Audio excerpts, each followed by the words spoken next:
जो मुझे इंटरेस्टिंग लगती है बात, एंड आई डोंट नो कि वो आप लोगों का ऑब्जेक्टिव था, इंटेंशन थी या नहीं।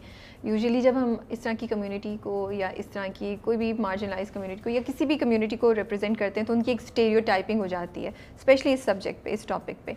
लेकिन आप लोगों का जब आया तो मुझे सबसे अच्छी बात ये लगी कि वो जो पूरा अपीयरेंस थी और गेटअप था गुरु का, वो स्टेरियोटाइप नहीं था। तो वो एक रिफ्रेशिंग बात भी लगी आपको और एक रिस्पेक्ट आ रही थी उसमें साथ में। तो ये हो गया या ये आप लोगों ने सोच समझ के किया? हो नहीं गया, ये हमने किया। ओके। मेरे दिमाग में ना इसको सिर्फ एक बंदा मेरे दिमाग में आया था जिनसे मैं अपने बचपन में मैंने उसको एक गैंग को अपनी गली में आता मैं देखता था। अच्छा। तो वो ट्रांसजेंडर्स थे और वो शादी हो, मैयत हो, कोई भी हो, उनको पता चल जाता था कि इस घर में ये है, तो वो वहाँ आ जाते थे। एंड उनका एक गुरु साथ आता था। मैं तो छोटा था, वो उस वक्त बूढ़ा था, इवन उसके दांत भी नहीं थे, और वो बड़ी सी उसकी चुटिया होती थी सफ़ेद और येलो बालों की, और वो मैनली था। वो बैठ जाता था आके, और उसके जो वो चेले कह लें आप, वो परफॉर्म करते थे। तो वो मेरे दिमाग में ज़रूर आया था। और फिर शहजाद से भी हमने यही डिस्कस किया कि अगर अभी तक ये जितने भी इस तरह के कैरेक्टर्स टीवी पर आए ना, वो बहुत स्टेरियोटाइप। बिल्कुल, वो आपको पता होता है कि ये होगा, इस तरह होगा, ये चार चीजें तो होंगी। तो मैंने बिल्कुल ही अवॉइड, और वो हो भी नहीं सकता था इस दाढ़ी के ऊपर मैं अब औरतों के कपड़े पहन के मैं अजीब से तो समझ नहीं आती, नई मखलूक बन जाती। You would have had to get rid of this। तो वो ये ज़रूर हमने डिसाइड किया था कि कहीं कहीं हम एक ऐसा जस्टर तो देंगे ना जिससे ये पता चलेगा। वो नज़र आ रहा था। तो वो देना ज़रूरी था। अच्छा, आपने बहुत अपने ना आँखों से भी यूज़ किया है, फेस के एक्सप्रेशंस को भी बहुत यूज़ किया है, मुझे लग रहा है इसमें, और एटलीस्ट आई पिक्ड अप। जब गुरु बात करता है तो गुरु का जो आँखें हैं वो बात करती हैं, उसके इमोशंस आँखों से नज़र आते हैं, क्योंकि ज़्यादातर आपकी मूवमेंट नहीं है, आप बैठे हुए हैं। जी बिल्कुल। तो और हाथ भी जैसे शुरू के भी सीन में वो ऐसे बैठा हुआ है। फर्स्ट जब 13th के एंड में जब वो परिजात से बात कर रहा है, जहाँ वो एकदम से शॉक होता है कि तुम बबली को पहले से जानते हो, वहाँ पे भी वो ही सिटिंग, यू नो। तो बॉडी लैंग्वेज भी आप एज सच तो इतनी यूज़ कर सकते थे। तो ये आपने कोई मेथड था जो आप यूज़ कर रहे थे, या क्या इंटेंशन थी इसमें? आप गुड क्वेश्चन। इसमें जो मुझे जो सपोर्ट किया ना, वो हाशिम नदीम साहब के जो लिखे हुए जुमले थे ना, उन्होंने बहुत वो जुमले ऐसे थे कि वो मैं अगर उन जुमलों को कंसंट्रेशन से और तवज्जो से ना बोलता, और जो वो डिमांड कर रहे थे एक्सप्रेशंस और जो चीज़ें वो ना करता, तो वो बात नहीं आती।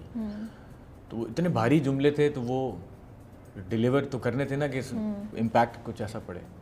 और फिर अल्लाह ने बड़ी बड़ी आंखें दी हैं, तो वो ऑटोमेटिकली बन गया। लेकिन ये बात बिल्कुल दुरुस्त है, जो कि one of my favourite actor मेरे बड़े भाइयों की तरह हैं, नुमान एजाज। वो ये कहते हैं कि हमें पता नहीं होता कि हम क्या करके आ गए होते हैं। ये आपको पता चलता है, किसी को नहीं पता होता। एक दो लोगों को या तो आपको पता होता है, या जो डायरेक्टर होता है उसको पता होता है। अदरवाइज़ वो इतना उस वक्त नहीं पता होता कि ये आपने क्या कर दिया है। वो जब जुड़ के एडिट होके आता है ना, तो उसका इम्पैक्ट पता चलता है। क्योंकि हम जब सीन कर रहे होते हैं, अभी मैं आपसे बात कर रहा हूँ, एक फ्लो में चल रहा है। अब जब आप इसको जाके टेबल पर बैठ के देखेंगी तो वक्त थम जाएगा।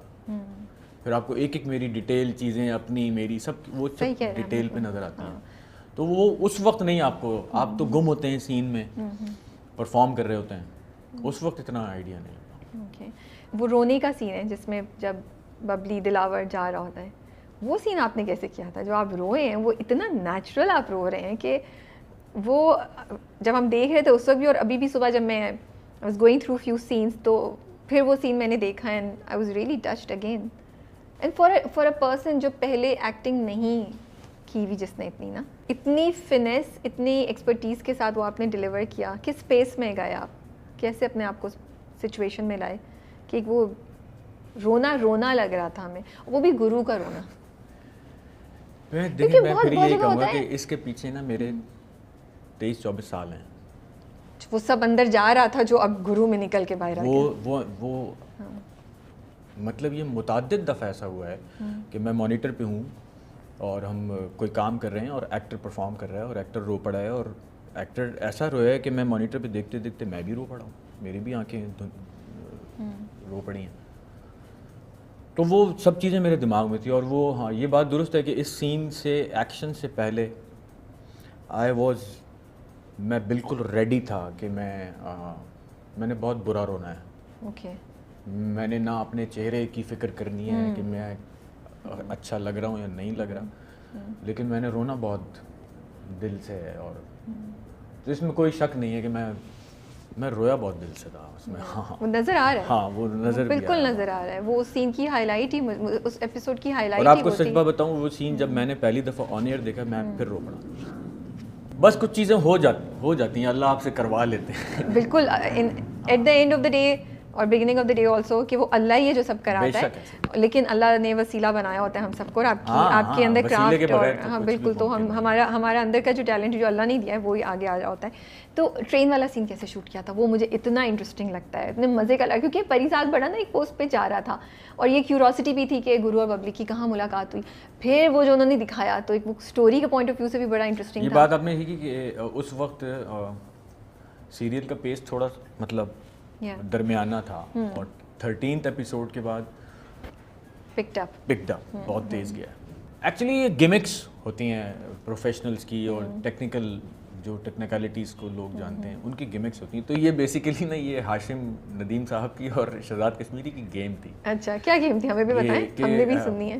पहली बात तो ये कि इसमें सबसे अच्छी सीरियल में एक बात ये है कि हाशिम नदीम साहब ने ना हर दूसरे तीसरे एपिसोड के बाद एक कैरेक्टर इन किया है। बिल्कुल, हाँ, वो तो डेफिनेटली। और फिर 2-3 एपिसोड तक उन्होंने उस कैरेक्टर को एक ट्विस्ट नया आ जाता है, कैरेक्टर नया आ जाता है, तो आपको फ्लेवर चेंज होता रहता है। हाँ। तो अगर आप पहले से देखें ना, तो इसी तरह से नासाज इन हुआ, फिर और दूसरे कैरेक्टर्स इन होते गए। गुरु पर बस अल्लाह का करम कह ले कुछ ये था कि वो उसकी एंट्री बहुत बैंग से थी। इतना हमें वो किया होता गुरु गुरु गुरु, हमने कहा कौन है गुरु भाई।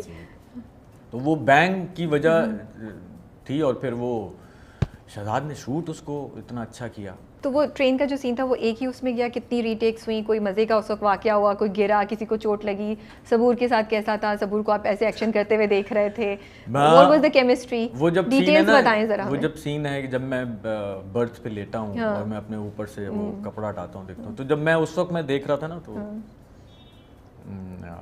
मतलब यानी जब मेरी तरफ कैमरा, यानी मेरे फेस पे नहीं था कैमरा, मेरे पॉइंट ऑफ व्यू से उधर था, तो मैं उस वक्त देख रहा था, तो सबूर जो है वो